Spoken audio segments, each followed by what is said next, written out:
Hello, everyone, and welcome back to this week's episode of Rock Solid Summit Blue. I'm Corinne Muth, and I'm here with my co-host. I'm Stephen Mason, and this week we are going to be talking all things postseason volleyball. Yes, a lot has happened since we have been away for Thanksgiving, and we're very excited to get into it today. Hopefully everyone had a fantastic Thanksgiving. And might as well get right into the volleyball talk.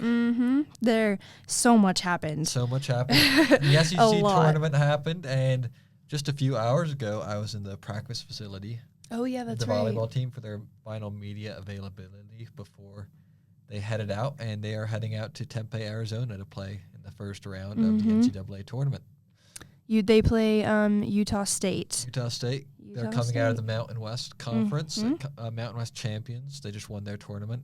And that little mini bracket, is hosted by Arizona State, who are a 2-seed in this year's tournament. They just are coming off of winning the Big 12 championship.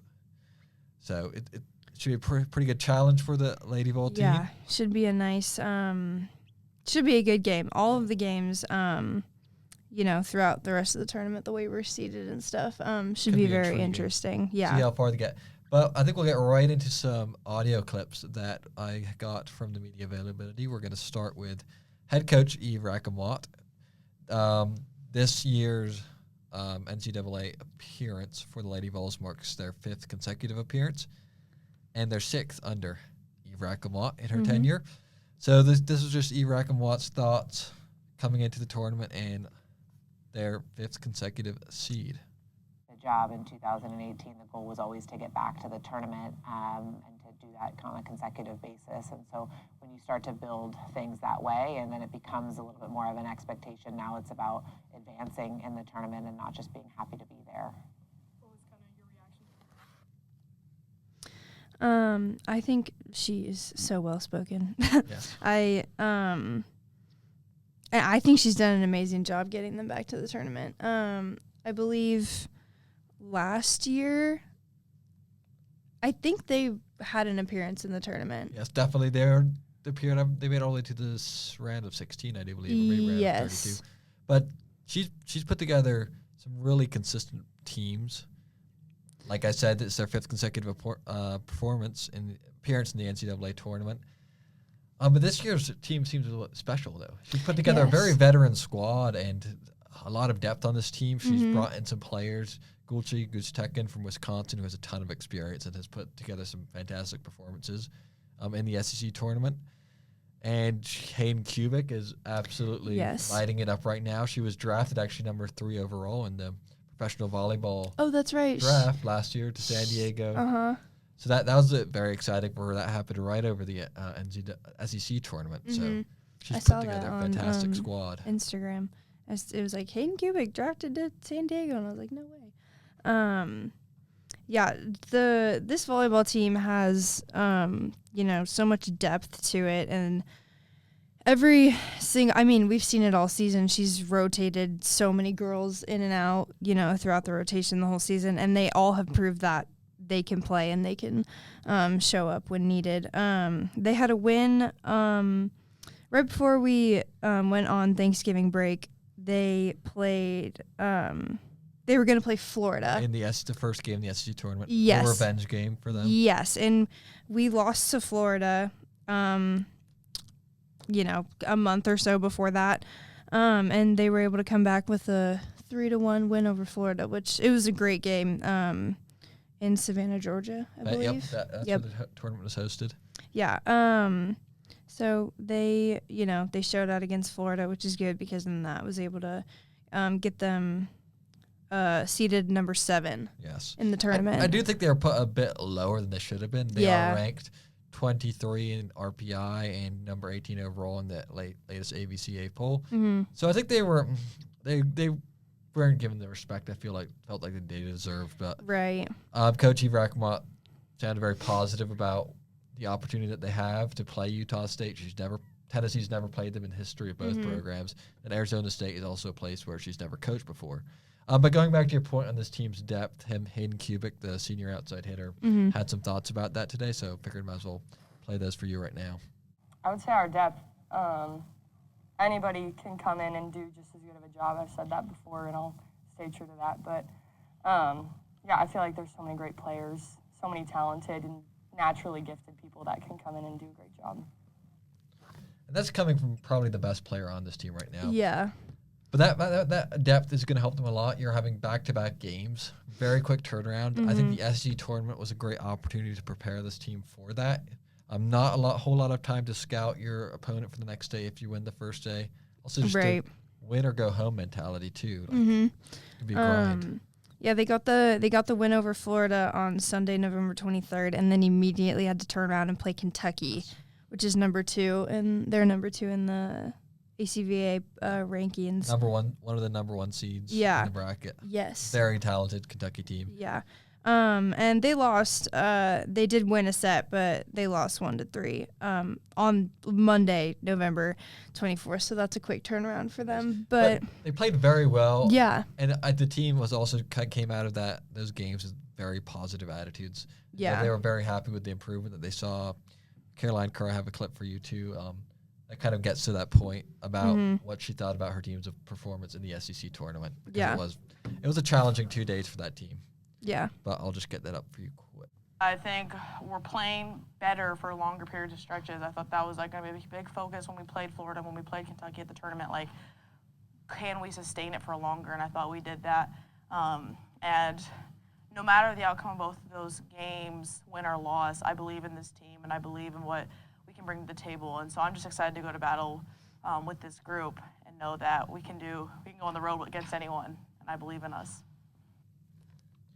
And that theme of belief was really across all the players that we were able to talk to, and also the head coach, Muth. They truly do believe in themselves, and I think for good reason. They bring a lot of experience to the table, and they're playing at a very elite level right now. Yeah, and I think especially for this, sorry, I had to move my microphone.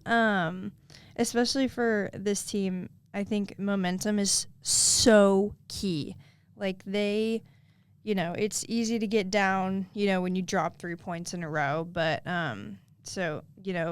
it seems that they've found, like she said, they've found kind of a, sustainability way to play to keep their momentum going. So, and also this team is just special too. Yeah. A lot. The amount of talent they have on this roster, the depth, like we were talking about. And there's just always going to be that person who can step up for the team. Yeah, which is going to be very helpful in the tournament format game right after another game.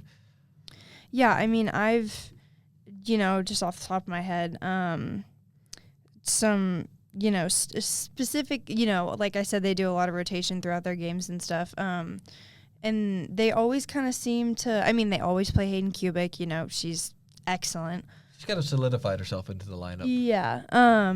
But, they rotate through Star Williams and Mackenzie Plante and Claudia Pollock. She's been a huge presence. Yes. And I think I'm blanking. Anyways, they know they have Peyton Chapman. Yep. Yeah. Chelsea Sutton's also had a few. Yes. Yeah. They just, I think Muth knows that she just has like these such, she has movement in the team to, they all have different strengths and she knows where to play them and she knows who can show up. And, I think that's. And going back to Hayden Kubik, she's transferred from Nebraska. She wasn't getting a whole lot of playing time there. That was 2 years ago. Last year, she didn't really play that much for Tennessee either. And going into this year, she had to earn her spot on the team. She was being rotated off like everybody else earlier in the year. But as of late, she's pretty much been a solid presence on the court. They'll keep her on. And she's proven that she can be an attack wherever she is. Front row, back row, does not matter. She's killing it. She's always going to be a threat. Yeah. Killing it quite literally. Yeah, like quite, no pun intended, literally quite killing it. But what's it called? I remember when Hayden Kubik transferred from Nebraska because that was the year that like everyone transferred out of Nebraska. Hayden Kubik transferred here. Like there was at least 5 or 6 girls who transferred out of Nebraska because they weren't playing, and then they all excelled in the other teams that they transferred to. So, it was kind of sad to see him go from Nebraska, but it was also really kind of exciting to see like all of them play in their other teams and see how they could play volleyball because they weren't playing in Nebraska. Because I don't know if Hayden Kubik gets this good if she stays in Nebraska. I don't think she gets the playing time Right, that she's yeah. seen here at Tennessee. Yeah, she doesn't get the touches. And that's what you need. Yeah. I mean, Eve Rackamont was talking about that today. You know, she just needed those repetitions, Yeah. you know, game experience to get this good. Yeah, And 100%. She got most of that earlier on in this year when SEC play came around. She's been one of the most consistent players on this team. Yeah, she's been, you know, top in the stats, top, you know, sometimes, Kills, top kills, not necessarily digs or anything, but she's Solid. just Solid offensively. her offense is just insane, you know, to watch and just be there. But just going back to like this team in general, like zooming out a little bit, you know, we were asking Caroline Kerr about what she thinks about this year's team, what makes them special, how far can they go, and I thought she had a pretty interesting answer for that question. So I'll just play that for you right now. Put ourselves in a position all year long by our hard work. It started in January, continued throughout the summer, and then we made these goals in August, and we've just committed to them. And I think it's said a lot about the commitment this group's had, this toughness this group's had to go on the road, to compete against really good teams at home. And so I'm just really excited for this team. This team has earned it. And we try, even though it's been 5 in a row, we try not to take it for granted that making the tournament's a really big deal, and it's something to celebrate. So I'm proud of this team, and I know that we got another run in us. And just taking this opportunity, it was also a lot more apparent in the answers from the seniors. They really want to capitalize on this moment, this opportunity. Mm-hmm. When we're talking to Hayden Kubik, who's obviously a senior and is going to go play professionally after this, her answer was, I don't want to leave anything up to chance. I want to leave everything out on the court, everything I've trained for since I was a little kid. So this is a really moment that's her, it's Claudia Pollock, Gulce Gustekin, and more. This is our last shot. This is our opportunity. And I think all those seniors are going to have to play a big role in the play of the tournament if this team wants to go far. Yeah. And Caroline Kerr's a junior, so she's got one more year. She's got another year, but I think if they just, you know, play their game and they don't play down, you know, or not saying that, you know, Utah State is down, like if they play down to Utah State. They're a good team. Right, but if, you know, they don't make those serving mistakes and, you know, just kind of little stuff like that, you know, kind of gets you in the end. Serving is like, it is, and like, I noticed serving more because my dad always like used to bug me about it. He's like, you know, if you can't put the ball on the court, you can't play, and it's like, yeah, true, Dad.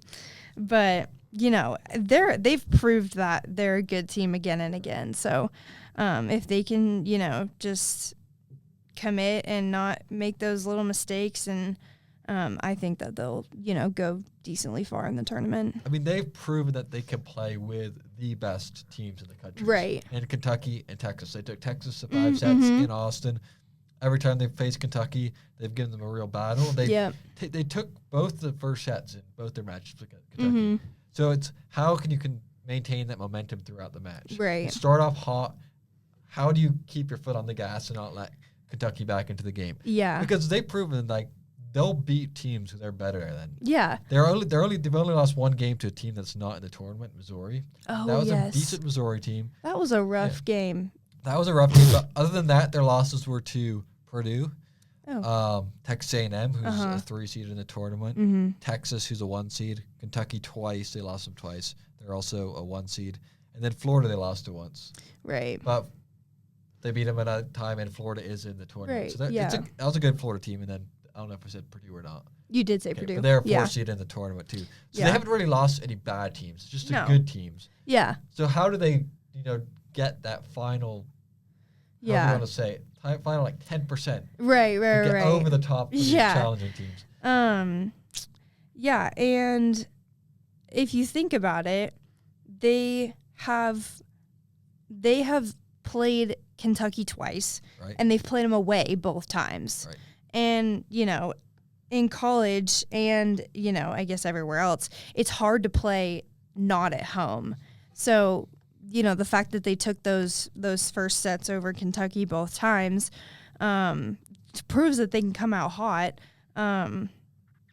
But also, they got to learn how to keep that. But it's also you're playing them away. You're not in your home gym. You traveled, especially traveling to Georgia. That's rough. That's it. Yeah. But I mean, they know they've proved that they can do it.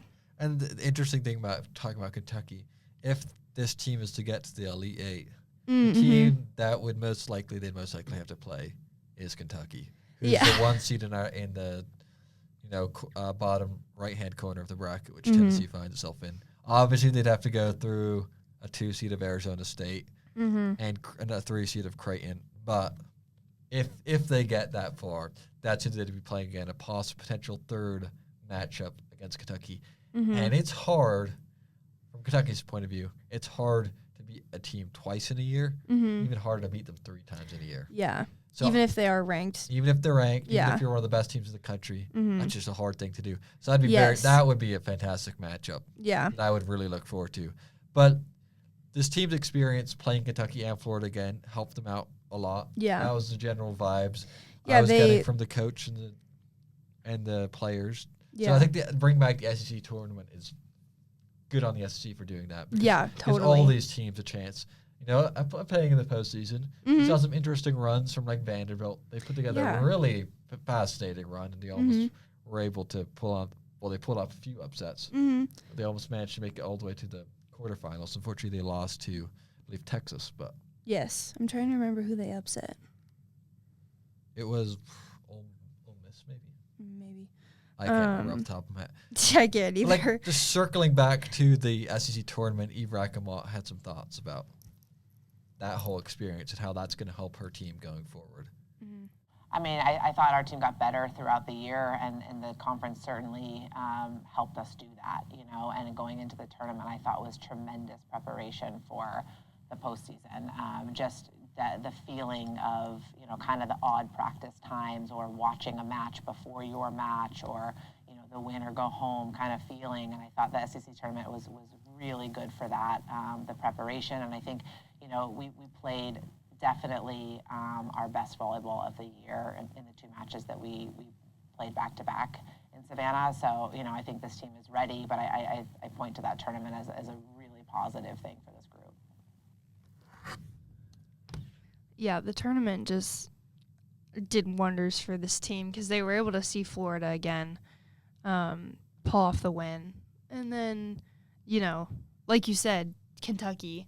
They played them a lot harder than they did the first time around. Yeah. Challenged them a lot. I really thought they had a shot at that, especially after the first set. Yeah, they played really well. Kentucky's a very good team, so. Yeah, they're Kentucky's always been really good. I believe one of Kentucky's players.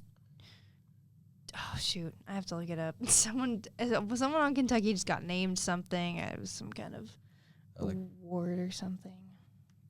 SEC Player of the Week. No, it was something like bigger than that. It was NCAA. Maybe. Zooming back out. Yeah, but Kentucky's always going to give you a run for your money. Yeah. And that kind of was what it was, losing them in the semifinals for the SEC tournament. But I thought they put together a really solid 2 performances. The one player that I thought really stuck out to me was Goldschigger-Stecken. Yeah. She had 40 digs collectively in both those games, and she was just flying around that gym, keeping them in it. And I think that's what they're going to need from her because she can help that team just push the ball a little bit more. You're not always relying on your defense up by the net so much. Right. You always have that safety net, if you will. Yeah. It can keep you in it that much longer. Yeah, she's so versatile, like everywhere. It's funny because she's like 5'5". 5'5". Yeah, she's shorter, but she's all over the place, like all the time. So and she runs like experience, a lot of experience. Coming from Wisconsin. She'll have a lot of playoff experience too, which is going to help this team a lot. I think. Yeah. I'm going into the postseason. I think that was absolutely brilliant pickup for Eve Rackamott in the portal this offseason. I think I'm not sure what they would do without her. Yeah. This year, she's been one of those players that she's probably been the most consistent player throughout the entire year. Yeah, for sure. You know, I mean, other players, Caroline Kerr's obviously been very solid. She had that few shaky weekends where she didn't play so much. Right. And then Kubik obviously took a few weeks to really solidify herself in the lineup, but Yeah. Gigi's been there since day one of this Yeah. year. You know, putting together really impressive performances for the team. Yeah. I found it, the Kentucky's award. Molly Tuzo was the SEC tournament MVP for Kentucky. That's their libero, so that's what it was. I don't know if you call it the SEC championship game between Kentucky or Texas. It was a fantastic. The reverse Day sweep. was that again? I think it was. Oh yes, the reverse yeah, sweep. it was on Tuesday, I think. Yes. Yeah. No, I remember that because I was shocked when I saw reverse sweep, and I was like, yeah. I thought Texas had them. Yeah, me Nope, too. Kentucky said no way. Mm-hmm. Texas was trying to get their revenge, Yeah. and Kentucky earned themselves the number 2 seed overall. After, of course, Nebraska, who's had a chokehold on the number 1 overall seed since the beginning of the year, pretty much. They are 30-0. You know, They are now 30-0. Absurd. Just Yeah. absurd. What kind of season they put together? Yeah.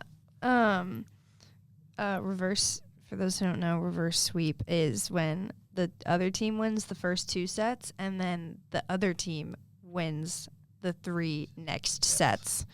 And then a regular sweep is they just win the first 3 sets. But yeah, reverse sweep. I was mind blown when I saw that because Tuesday, I don't know where I was, but I was like, I was shocked. Bouncing around Thanksgiving. Yeah. But just like looking at this bracket before we zoom in on the Tennessees of a first round matchup and maybe make our predictions for how far they'll go. I mean, what sort of matchups just in general or potential matchups intrigue you? I can get going with this one. Texas in their little corner in Austin this upcoming weekend. It's them with Florida A&M and South Florida. The other team in that bracket is number 8 seed Penn State, the defending national champions. Yep. And that could be I know Penn State's had a pretty down year so far this year. But that Texas-Penn State could be a very intriguing matchup. Oh, for sure. I think last year Penn State lost a good amount of seniors. Yes. Yes, and when they played in the national championship, I was like, oh, that would be really awesome. I was rooting for them. And they won it. So and they won. So I'm really glad that they did because I was rooting for their seniors. But Penn State, South Florida, South Florida's not ranked. They came visiting us earlier in the season. Yes, they did. Games of the season, and I think we swept them. yep, we did. It was the opening match of the year. Probably as electric as Food City Center was all year long. Yep. That was like the record attendance, but yeah. Oh, it was. Yeah. so we had over 10,000 maybe in there. I think. Over Yeah. I 8,000. remember. Yeah. It was impressive. It was a big number. It was the biggest ever. For Yeah. the volleyball Record team attendance in history. A lot of people a lot of brackets I've seen have pretty much been chalk. You know, having all the number 1 seeds getting to the Final Four. I'm not so sure about that. There's been a lot of chaos this year. Yeah. I'm expecting quite a few upsets. Yeah, especially me this too. first weekend, and then moving forward, I'm expecting chaos across the board. Yeah. I'm interested to see how Miami will do. Miami. Yeah. They're always fun to watch. They're going to be tested relatively early against Kansas, who's also. They always get a good amount of upsets, I think. Throughout Texas the year. Tech, I think Texas A&M, got a pretty relatively easy draw. Yeah, that's that being said, TCU has put on a few upsets on some pretty good teams this year, so look out for them. But I think Texas A&M has a very good shot at making it to the Elite Eight on a pretty clear pathway. It's really them and Louisville who's standing in the way of that. Yeah. Another one that kind of intrigues me is this Nebraska-San Diego possibility. Oh yeah. That will be a hard game. San Diego's number 8. I'm pushing pretty far, I feel like. Yeah, but Nebraska's number 1. That'll be a if San Diego can what's it called?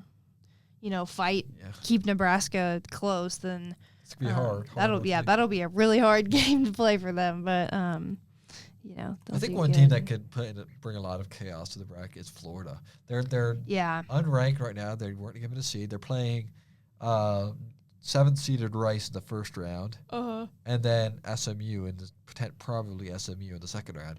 And I think SMU's always pretty good. Good, but I think Florida is capable of beating either of those Yeah, teams. for sure. You know, Florida on a good night, we've talked about them before. They're a very young team, but they have a very experienced setter, and they have an incredibly talented roster. So if they put everything together in any given night, they can play with anybody. Yeah, I loved watching their setter. She was really fun to watch when they came here and played.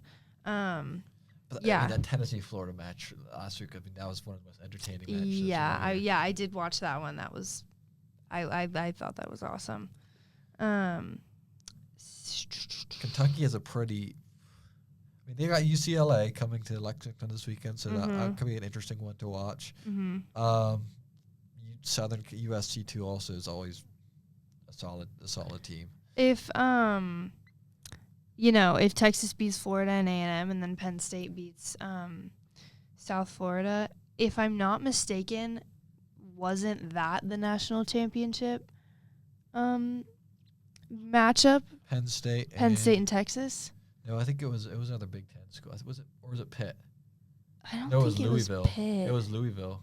The national championship? Yeah. Really? Because the national championship was held in Louisville, I believe. Oh, it was? Yeah, Louisville made it all the way to the... Really? Yes.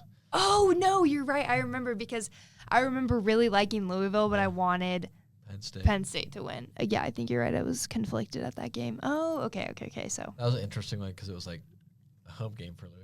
Right. Yeah, this year it's a bit more neutral spot, Kansas City. So, I mean, if Nebraska makes it, their fans are probably going to take over the arena just because. Their fans travel really well, as we saw when they went out all the way. Yeah. They pretty much took over USC's gym. Oh, yeah. And if they're going to be that close to Nebraska, Kansas City. I think they set USC's attendance record, and it was all Nebraska fans. Take the trip to Southern California. Yeah. I mean, I'm sure they were happy to get some sunshine. It was sunny there for Thanksgiving. Not much happening on the plains right now. Nope. But if we zoom into the Tennessee's what they're going to have to deal with this weekend, the 4 teams in that bracket, Arizona State playing Coppin State. Both those teams are champions of their respective conferences.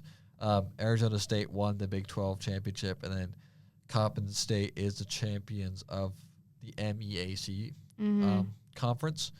So, and then, of course, Utah State is the Mountain West champion. Yep. So all 3 of those teams have won some hardware this year already. Yeah. They're all doing good. And Utah State will present this Tennessee team with some challenges. And I asked Irakimont, she wasn't so willing to talk about what sort of challenges Arizona State is going to may present them because they aren't even going to look at that game yet. They're just going to focus on the Utah State. But here's what she had to say about scouting this Utah team. They're in the postseason for a reason. I mean, I don't haven't spent a lot of time on Arizona State, to be honest, because we have a match to play the first round, and so do they. But Utah State is really good. They won a ton of matches in their league. They were tested in their conference tournament and responded, and they run a really fast offense. They've got, some experienced pin players. They've got a really active middle, and so, and they're a well-coached team. And so, I think you're prepared for that in the postseason. That's those are the types of teams you're gonna see. I feel good. We've played a number of teams with that style this year, and so, I'm excited to see us compete. Yeah. I mean, she said it well enough. They're, well-coached team. They've made it this far. That proves it. Kind of have a similar style to Kentucky and Texas, like the hard-hitting, fast play. Obviously, they probably don't have as elite athletes as a place like Kentucky and Texas probably not has. But I mean, if Tennessee doesn't bring their A game, that first round, upset for sure. Very upset, possible. And we've seen it before. So. I don't think this team is getting ahead of themselves. They're taking it one game at a time, which is obviously the correct. I mean, who am I to say? But obviously they know what they're doing. Right. She's a great coach. She's a great staff with her husband. That was probably the funnest thing I've ever. Going into that practice, I went a bit early, like 45 minutes before we started interviewing people, to take some photos and things like that. And just the dynamics of that team just made me so.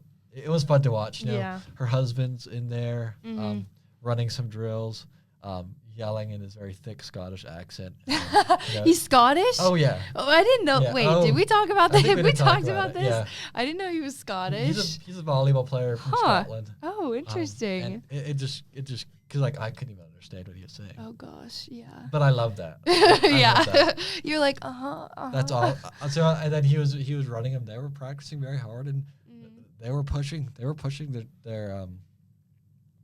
the players. Yeah. And they're demanding perfection as they should. I'm not going to get too much into the details of like what they were saying, even though probably nobody of importance will listen to this podcast. Right. But I feel like it's not fair to the team. Like if they're someone into their facilities, that's not right. And then you go, you know. But I just felt like that whole dynamic of the coaching staff to be awesome. Yeah, that's cool. Then they had their I forget what his name is. Their son? No, the other coach who's on their staff. I know who you're talking about. He's not the tallest guy. Yeah. But he was in there scrimmaging with them. Oh. And he got some pretty good blocks. Nice. Yeah, it was he was kind of scrimmaging with the second team. He got some blocks in there. I was quite impressed. Let's see if I get his name for you. A little shout out here. Gavin Watt? Nope, that's the husband. Tyler Adams. Tyler Adams. The associate head coach. He was It was a fun watch. Yeah. I'm very appreciative of them giving us that opportunity to go in there. It's exciting. Susan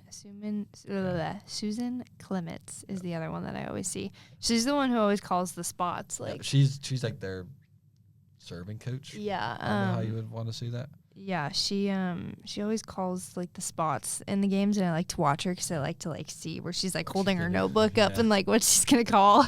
It's great. I think they have. I mean, it's an awesome coaching staff. Yeah, for sure. See how much they enjoy being around each other and the way they work together. Yeah, for sure. It's fantastic. Yeah. So what do you think the ceiling? I mean, the floor is obviously getting upset by Utah State. Right. Right. What's like the realistic ceiling? Realistic. Okay, maybe this is a little hopeful. I don't know. Realistically, upset Arizona State, play Creighton. I'm actually trying to look at that. I'm lost. It'll be Creighton and then probably. Where I literally just saw it. Where is probably it? if we beat Creighton, it'd be Kentucky after that. Oh yeah. Probably if they right. win out, obviously. Yeah. Yeah. Okay. So basically, get to Creighton. That's what the ceiling is. The ceiling is. If you can get past Creighton, though, get to Creighton. Give them a hard fight. Yeah. You know. Oh, there it is. I'm looking at the wrong bracket. Good Lord. I'm like, where is it? I can't see it. It's right here. Creighton. Yeah. USC. Well, yeah, USC is kind of in Kentucky's corner, so most likely see Kentucky out of that. Oh yeah, you're right. If they get that rematch, if they get to play Kentucky again, God, that will be. I have a pretty good feeling about it. Yeah, really. I honestly think that if we can get a rematch with Kentucky, I think we could pull off the upset. I mean, like you said, it's hard to play a team, 3 times or whatever in the same season, just because you know what they're going to do. Or not necessarily like you know what they're going to do, but you know how they play. You've seen them twice. They would most likely have to play away again. It would be in Lexington, I believe. Right. But, they've been there, done that. Right. So there's never been a moment this year where I felt like this Tennessee team's been overwhelmed. Yeah. Like, they've never been out of their depth. Like, what are we doing? Like, right. And then they get a team that absolutely steamrolls them. Yeah. Like, that's never really happened. And so, like, I feel like they can play with anybody in the country. Yeah, I think so, too. On any given day, I think if they bring their A game, they can beat anyone in the country. That's not just being, like, a fan perspective. I think that's just, like, a objective. Yeah, because, I mean, like, we've seen it. Like, we've seen... Hayden Kubik absolutely, pound the ball into the ground, and you're like, why doesn't she do that every time? But, like, obviously there's a reason. That being said, like, the floor is low, too. Yeah. Like, there are times when this team has kind of gotten in their own way. Mm-hmm. Let, momentum get away from them and let things steamroll, and then, they haven't had too many nasty losses. Like, Missouri's really the only one that you're like, what were we doing? Like And Florida was in Missouri- 5 sets. We lost. to them. Yeah. And that's a good Florida team. So Yeah, I'm thinking Missouri wasn't only a nasty loss because Missouri was nasty. Oh, they were nasty. And then Texas A&M. They're good. Yeah. I think they're underranked as a 3rd seed. I think deserve so a 2 too. seed, to be Because quite watching frank. them play, I was like, what? I They- was like, this is crazy. But yeah, I mean, I don't know, maybe a Final Four appearance is a possibility. It'd be the first time. Well, it'd be the first time in my lifetime. I was born in 2005 in March, but they haven't been to the Final Four since 2005. Oh, wow. So yeah, I would have been like a baby still. So Right. maybe they. Your dad propped you up on the Yeah. couch, and he was I like, was son, definitely watch this. Big Tennessee fan. And Yeah. Upstate New York. Yeah. It's like, watch this game. Right, but so that would be, I mean, huge. And I think this year in particular. I'm sorry, that's the wrong month. I just had a brain fart. I'm thinking March Madness, not they play the Hey, oh my god, they we're play in the December right Final now. Four in December, bro. I can't do this right.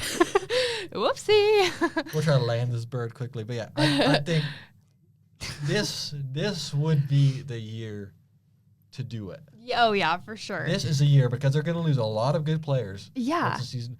for Your sure. defensive specialist, Goldschmidt, Stecken, Mm-hmm. Hayden Kubik, Hayden Kubik. Claudia Pollock. Chelsea Sutton's a junior. She's a junior. Okay. And Star Williams Jr. she's a junior too. Okay. But you know, This is a year. arguably, Gulchigu Tekken is who holds up the Yes. defense. Yep. They only ever hit at her, Yeah. and she always gets it She up. knows where to be. She's always where she needs to be. Right. And if she's not, she's running, Yeah. and she probably gets it. But yeah. And then Hayden Kubik, is Hayden. just I mean, what can insane you say? everywhere. But yeah. So yeah, it will be very interesting to I'm see how excited. this. So game starts Thursday at 6:30. They'll be playing Utah State, and then if they win that game, their next game will be on the 5th, the following day at 8 p.m. Eastern Standard Time, probably against Arizona State, unless Coppin State can pull a massive upset. But that's really all we have. I mean, for this week. We didn't really talk about the other sports that are going on because obviously volleyball is the focus, but Right. we'll just mention it quickly. The women's basketball team is in the middle of their West Coast trip, however you want to say it. They lost to UCLA, kind of disappointing defensive performance, 99-77. They play Stanford tomorrow night, right. so that should be an interesting watch. And then it's pretty much wrapping up non-conference play and getting ready for SEC play. SEC play. Which happens very soon. Yeah. This probably will be our last show of the year. Oh I know yeah. you're traveling back to California next week. I am. So I mean, do you have any big plans for the holidays or? Probably not. Okay. I think my mom made a joke. She's like, "Let's go to Hawaii," and I was like, "Mom, I would like to sleep in my own bed Fair for enough. Fair like point. more than a week." Fair point. Although Hawaii would be nice, but so no, not really. I have a job back home, so I'm gonna Sign work because I'm broke.